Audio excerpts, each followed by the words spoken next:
Wiggle them, wiggle them. Fire number 2. And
ready na?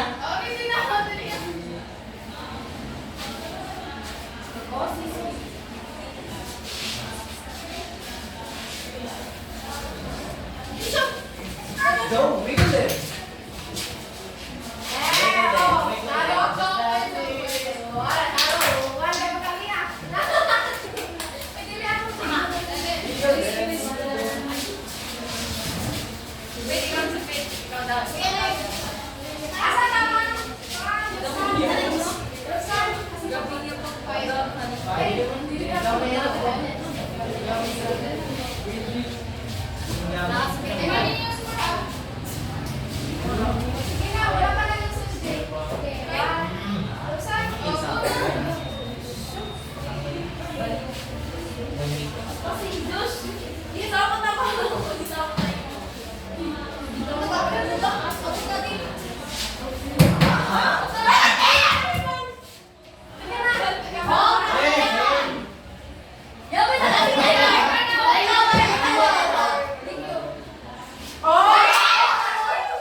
Go!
Okay. So good afternoon everyone. Learner-centered classroom. It is a type of classroom in which the center in the learning is is the students, no? This type of classroom has a lot of materials which is hands-on and which they can use in order to develop their holistic well-being. Yes. Correct. Miss Pisa. Pisa. Miss. Sorry. So here are some key aspects of discipline in learner-centered classroom. So number 1, please read. Collaborative class norms. In learner-centered classrooms, discipline is often established through collaborative class norms. Students actively participate in creating rules and expectations, fostering a sense of ownership and responsibility. This collaborative approach allows for decision-making and promotes a sense of community. So yes, here are the examples of collaborative classrooms. Number 1, respect. So why do we need respect inside the classroom? Because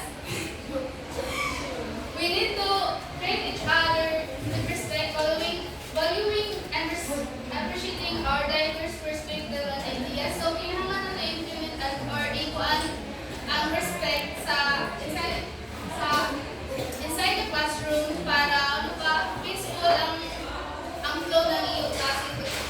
Ang flow ng klase kaya kung hindi ikuan ang respect, hindi mo ikuan sa mga bata like dapat as a teacher, you need to be a good role model. Char!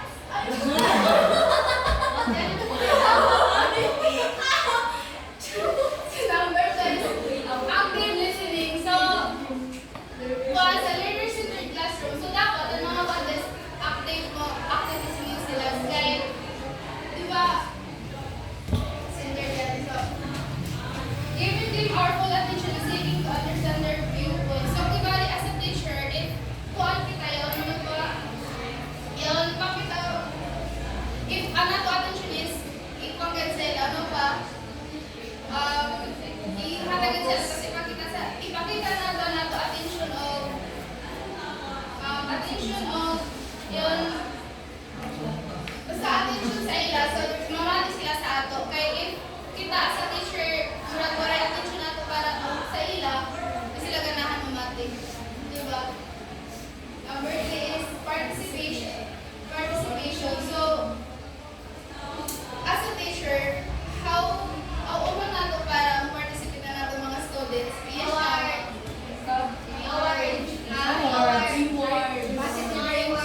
Reinforcement. Yeah. Yes. So, para mo participate na nato mga students. So, number 4 is collaboration. So, para mo-collaborate sila sa ila peers. So, dapat maghina kita ng activity na maka-collaborate sila sa ila mga peers. So, wala na mga activity na maka-collaborate sa ila parang collaboration. By group. Yes, by group. By that, they can interact with others. Yes, so number 5 is responsibility. We will take responsibility for our own learning, completing assignments on time, and actively seeking help for clarification when needed. So as a student, so di ba dapat isa yun siya na class norms as a student is we need to our responsibility like if may hatag ng teacher ng mga tasks, so we need to do that in time and pass it on time. So as a student, we need to be responsible. So how come na mga preschool students na paano sila responsible sa mga tasks? So ibalik maghatag na ng activity sa ila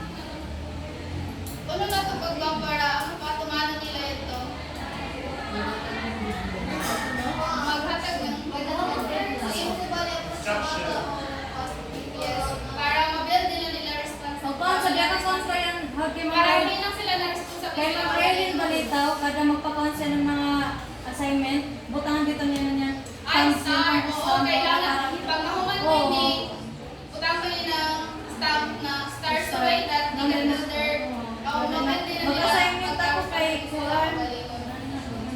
So number 6 is positive communication. We will communicate with kindness and positivity using constructive language and providing feedback in a respectful and supportive manner. So, ini dapat inanhi, as a teacher, so we need to have positive communication sa ating mga students. Dili nato sila inigay kung may mudol sila sa ato. Like, we always have the positive para ganahan sila sa ato. Then number 7 is accountability. We will hold ourselves accountable for our actions and choices, taking ownership of our learning and behavior. So sa accountability, who can give who can give an idea? Yes, Maricel. As a student, how come that being accountable? What do you mean by accountability? Okay, so refer na ginagawa. Accountability actually is a synonym of responsibility in which you are accountable to your own action. Example of that is, pag ginawa mo yung bagay niyo, ikaw mismo mananagot doon. Now, there comes a time na we as a teacher, we must be accountable to the behavior of our students. Now, we must practice positivity, of course. This is what we call respect, of course, inside the classroom in order to build a peaceful and friendly classroom. So by this classroom norms, we can create peaceful and positive inside the classroom. So yes, number 2 please read. Logical consequences. Discipline and fairness in third classrooms often involves logical consequences instead of positive measures. Logical consequences are designed to help students understand the impact of their actions and make amends. These consequences are directly related to the behavior and provide opportunities for correcting and protection. Growth knowledge. Biological consequences. So here are example scenario. A student consistently forgets to bring their homework to class. So as a teacher, sa unang experience baka mo na murag wala ka makapasa din yung assignment ako na bata. Okay, dili yung tama. Yes. So as a teacher, kung mo yung mga students na consistent na kayo siya tapos dili makapasa on time, how can you how can you manage? Manage. Ano mo siya pag-solve? So yan din number 1, reflection and responsibility. Sa mamumubag handalan. The student is given an opportunity to reflect on their behavior and take responsibility for their actions. The teacher could have a conversation with the student privately, asking them to reflect on why they consistently forget their homework and discuss the importance of being responsible for completing and bringing assignments to class. So, di naman kaya na, kaya mga students na hindi maghinang ng assignment. So, as a teacher na ba yun, di ba? Kaya mo may grado, kaya mo utang sa class record. So, kailangan is reflection of responsibilities. As a teacher, we need to communicate them. Mamutana kita na nga, wako assignment, consistent ko kasi hindi mas babasin dito na bata is balisod pag-inang. So, we need to communicate kung kaya sila, balisod pa sila or lack sila nga doon sa ilang bahay. Like, for support nga doon sa bahay. Ano mga preschool to grade, mga elementary mga grade school is, di pa ganyan sila kadayang makakuha ng ilang assignment. Maliban lamang po mga fast learner.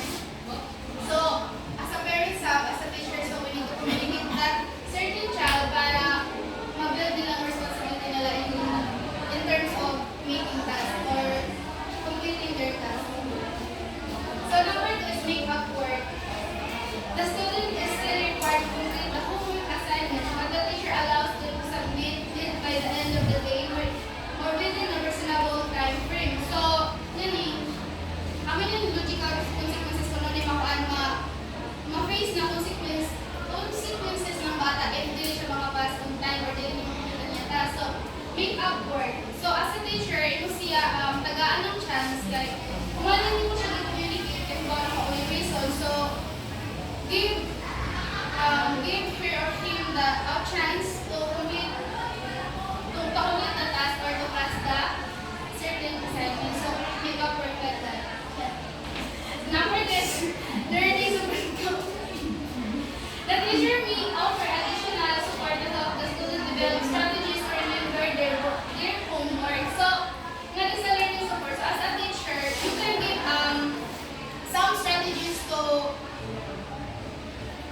you can give some strategies to para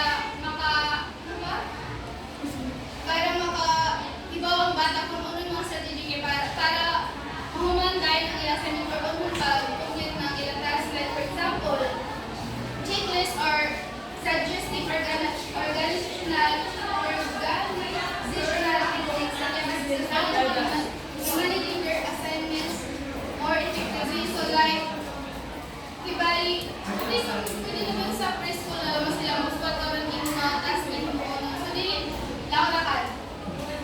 As a teacher, yung strategy na makuhaan sa ila na para mag-complete nila nila task or mag-pass din sila nila assignment is lang na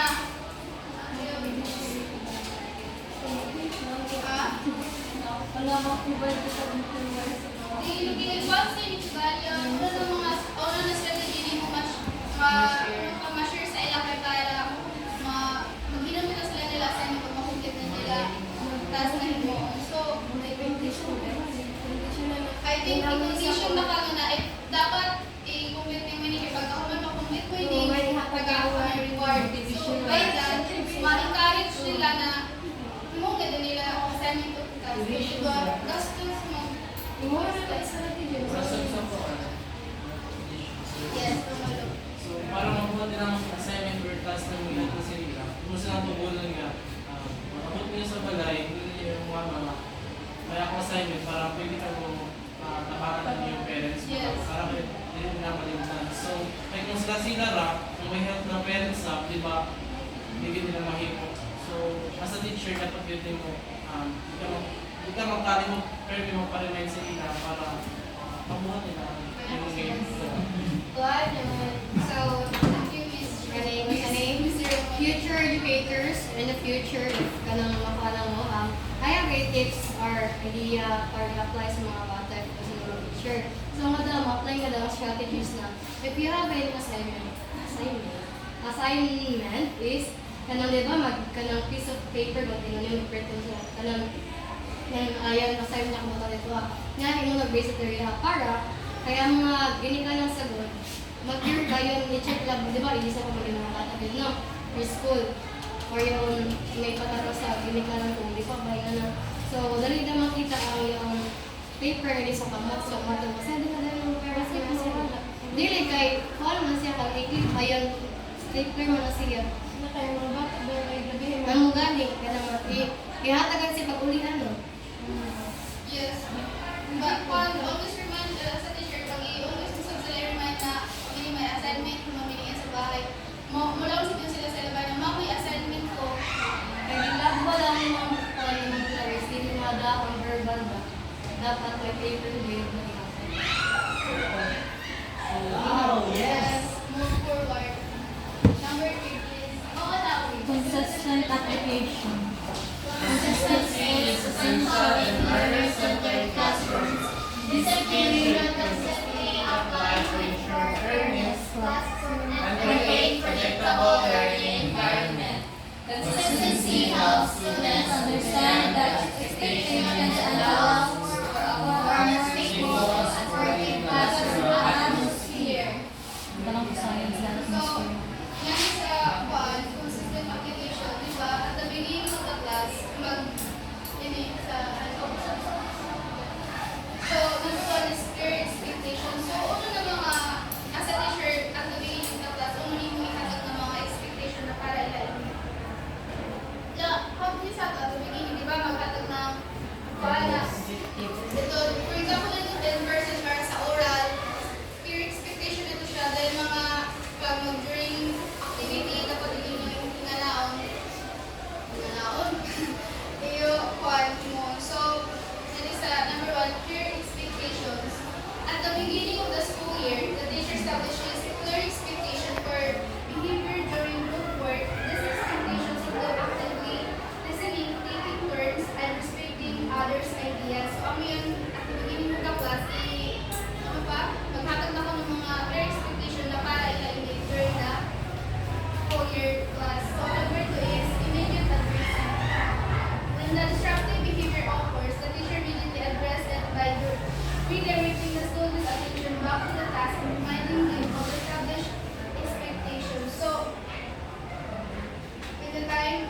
Sumanhi, immediate addressing, ibali yun sa group work para magkasinabot ang mga students. So, as a teacher, immediate addressing the i-requirement sila o ang mga expectation na dapat nila i-complete, mga rules na dapat nila sundon during the group work.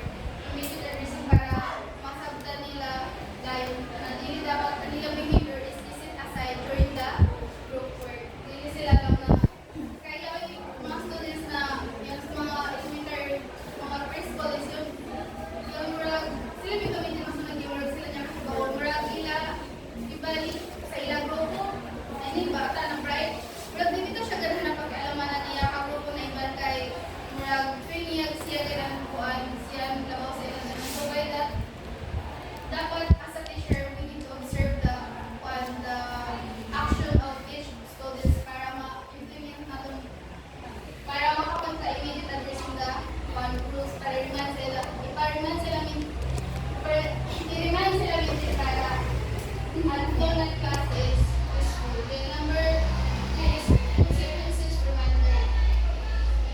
The teacher reminds the students of the consequences for disruptive behavior during group work, which may include a temporary removal from the group or loss of a privilege. So, ngayon sa consequences reminder is hamlet to kibali sila group work is may yan yung kagubot sila. Then, i-remind mo sila o may consequences o hindi sila magkasinabot or mag-away-away sila or awayin nila classmates. So, pag away mo nila classmate, pwede kang tanggal sa grupo. Or pwede na ka, hindi ka, di ba masarap ang hapon yung dapat. Tapos siguro sa Hindi sa consequences reminder, di ba pagwan, iba yung away ang mga bata. So, ikaw teacher, ikaw yung mag-observe o matulungan na sila. So, masok na nila ang mga reminder. So, as a teacher, dapat positive pero may mga istorya. So, dili ka lang mayroon. Kung mangaway ka, hindi ka pwede makapit sa grupo or gawin ka or pawal sa nakapagwason. Dapat dili kaya may approach sa students. Dapat yung gentle ng pagka-story na. I-paramind sa iyong sila ang mga away is bad tapos makasakitan sa pag-isas. Kaya nangaway mga para sa dili sila yung makuhan sa inyo. Pero sa mga experience mga teacher is dito pero kung kita man o mga teacher kung kita dapat ato di man na atong klase nga para sa atong ma-apply nato sa atong future students. Yes. Pwede sa pagkali, if na sila pwede ko lang, mangaway pa kasi yung classmate, di ka makadawat ng reward. So, di ka dapat mangaway ha, para makadawat ng reward. So, by that, ano na sila kung ganito, hindi lang mo makadawat. Yan. So, number 4 is consistent consequences. The teacher consistently applies the consequences.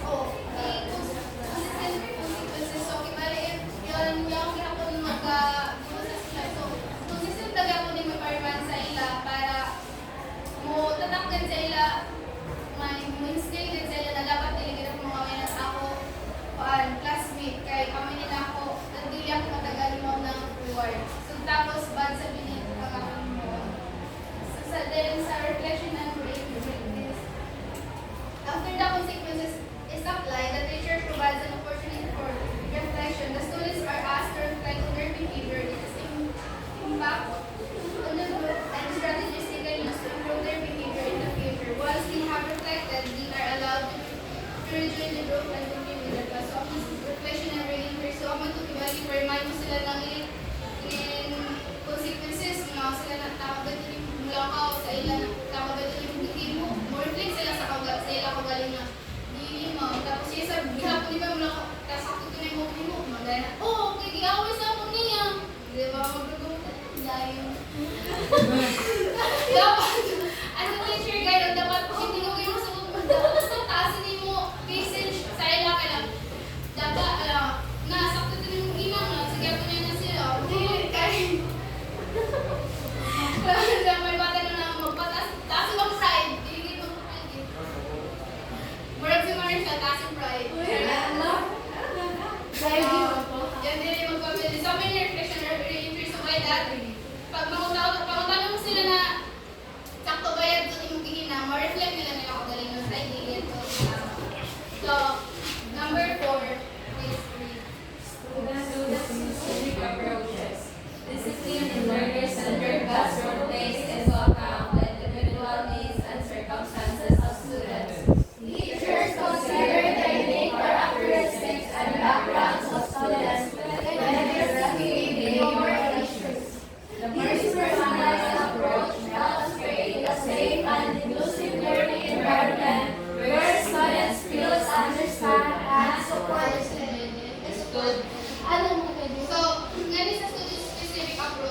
approaches is we all know that in each individual each students is have unique characteristics. So yung mga sagda na bata o dili. So discipline is must sa learners in their classroom kay pag yun, for example, hindi na bata isang dahil during classes magpanaw-panaw, magbugwa-lugwa, dumamali mo lang always something sa iyo manghilabot, yaon-yaon lagi kay tapos ano pa?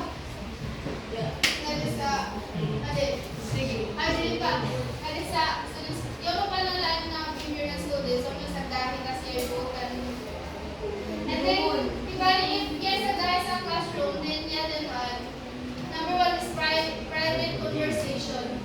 So, as a teacher, if dili na din makaya kasagdan ng bata, if madapan na student mo siya, i-stir mo siya, or di ako o di, pasilip, nag-prepare, i-stir mo siya kaya yung vacant time, tapos i-stir mo siya, tapos ano pa?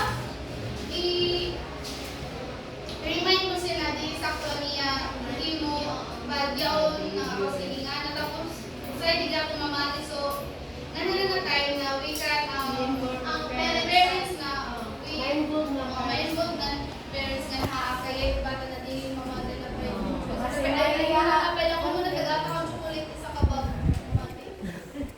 So, I mean sa individual goals, based on that conversation, the teacher collaborates with the student to set individualized goals for improving their behavior. The goals could include reading for their turn to speak, actively listening to others, and raising your hand to contribute during class discussion. So when this individualized goal setting is, i-remind mo sa ila na if you want to talk, please raise your right hand, then dili mag-storya if you apply the storya. Hindi mo sila i-remind ng anak ay para ano pa? Para peaceful. The number is supporting strategies. The teacher provides the student with supporting strategies to help them meet their goals. For example, the teacher might suggest using a hand signal or note-taking strategy to help the student manage their impulse to interrupt. The teacher may also offer additional opportunities for the student to practice active listening skills. So, as a teacher, how can you encourage that student para mamati siya o ano pa din siya masinang during the class? Yes, Miss Nicole. Are you listening? Or you're listening? Yes. As a teacher, how can you encourage that certain child para mamati siya during the class?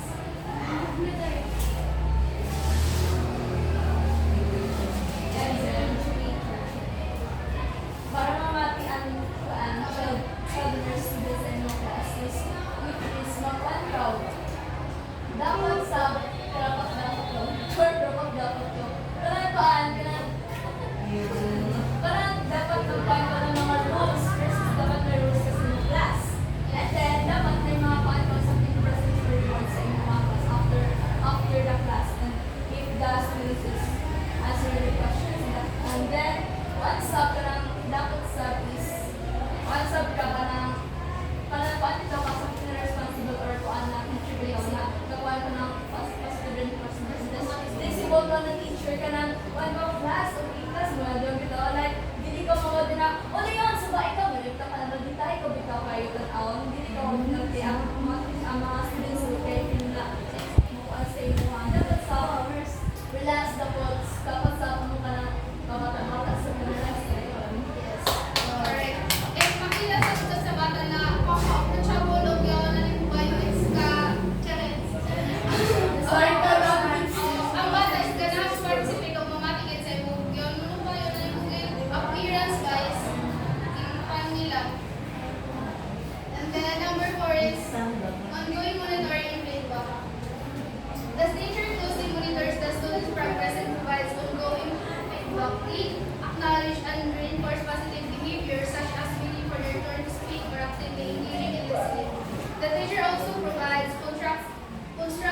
feedback will help the student recognize and correct any instances of interrupting or tripping of learn. So sa una ni, mag-gawin mo na yung feedback. So i-monitor mo sila if ano ba, for example, si Justin, for example, si Justin is yung sa gahig hapon siya, i-monitor mo siya, then ang video, di ka po siya mamando sa gahig hapon siya, private, magpapaw mo, private conversation ka matuha, then i-feedback, kailangan mo sa'yo kung ano yung kinakat para ma-reflect mga concepts siya, so may monitor feedback mo.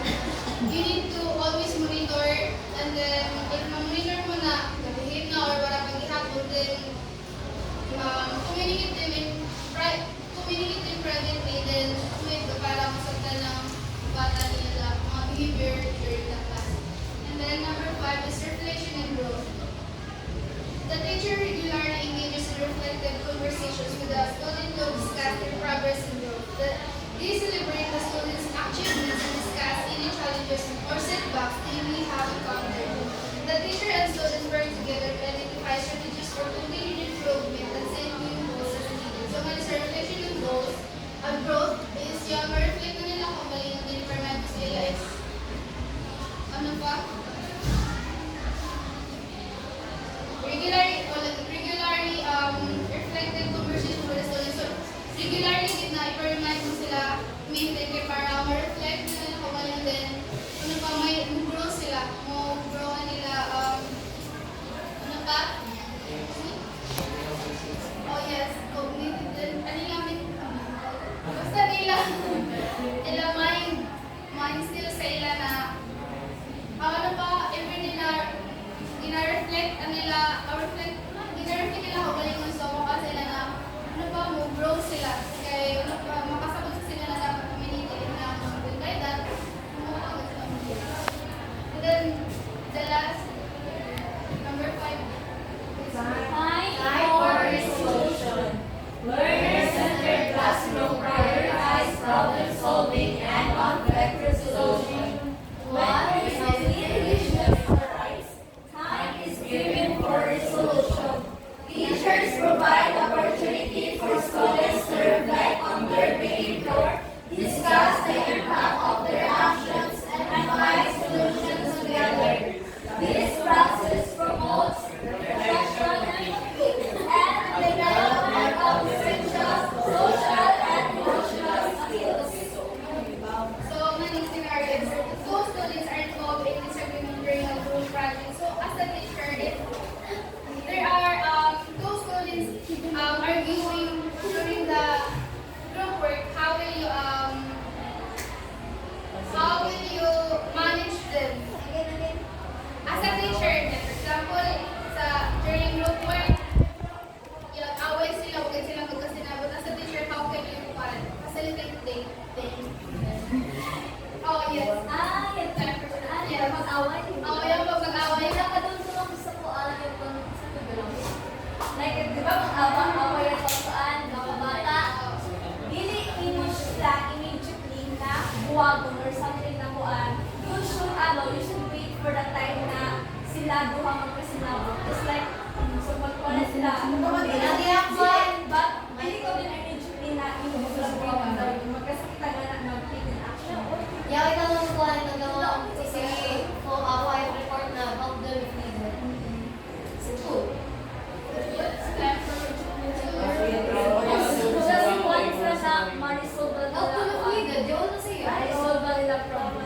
Private, kung sa hindi kasi magkasinabot, i-share mo sila kung Hindi, yan na rin ako. Dapat help them if needed ako. Dali ko nung na kung mag-away ng dalawa ka bata, dapat ikaw ready ka sa teacher na may imong lain na nagamit or ipangin mo sa isa ka bata. Okay, kasi sila kung sa group activity man. Hindi, magpalit mo nga yung lain na activities na mo na isa ka bata bago para pag naman yung sa bata, siya na sabi, kaya puli-pulihan na sila ba?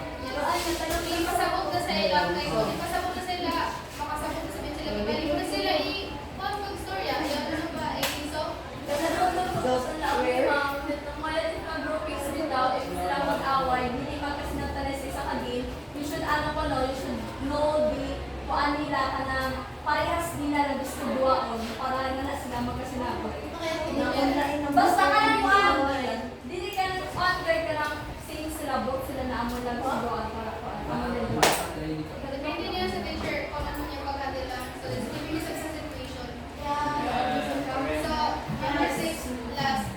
Please pray. Tom's Spaces. Tom's Spaces, a learner-centered classroom provides students with designated area where they can retreat to when they need a moment to relax, recharge, or enjoy focus. These spaces are designed to promote a sense of calmness, reduce stress, and support emotional well-being. So, sa calm spaces, first pag yun sa public room, yun, di bali may designated area para ano kayo, di bali o mag-place of memorials ako, pero siguro sa private yawon. Number 1 yan, for example, for workout sitting, sa elementary, ang batay sa kita ng kahoy na ikudan ko, kasi pagkalong teacher, kaya sila ikudan na mag-provide. So, ano yun? Then number 2 is soft lighting. So, kung sa preschool, if yung din sa private, ang suga kayo din siya, hindi ka tayo, hindi ka tayo sa siya, pero din siya sa kuwan. Sakto ito. Lain din ang kaya ng public sa private. Kaya, may calm space. Dahil sa mga. Number 3 is mindfulness resources.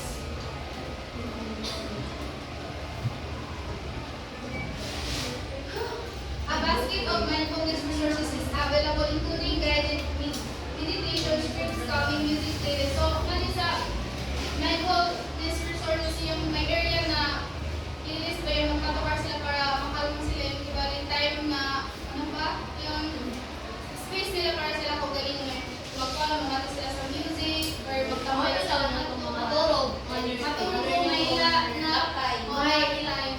Yes. Then, number 4 is nature-inspired decor. So, sa public, hindi pwede pa ba mag-design? Pwede man. O, yun, pero kasi daw sa na... Or ang iban kay, ang iban yung baga na public eh, hindi pa ka sa buti sa Drama ko lang mga teacher. Saan sa good Hindi na plain na gets niya na wala mga design, chuto-chuto. At ganito, talented sa design. And Marshall. Yes. Ako sa And So, si concept si Drama may mali pa yung sa iba. Hindi po gano'n ng nature-inspired decor. Kaya para peaceful lang yung mukha ba ang aura ng iyong classroom. Kaya para mga bata, ganun sa gusto. Then, ganun sa calming activities. So, okay, give an example sa calming activities. Yes, Maria said. Ha? Give an example nga sa calming activities na yung provide sa inyo. Kanang kalmi activities na naman sa bata is mga rollers. Kaya dala sagot kayo malinaw ng mga bata kay once sa tulad po nila si mo, pwede sila mag-painting, pwede sila mag-gamit ng mga clay or kanang slime. Oh, may parts na pala kasi mga nila fine motor So, pagka Montessori, classroom ay lang materials.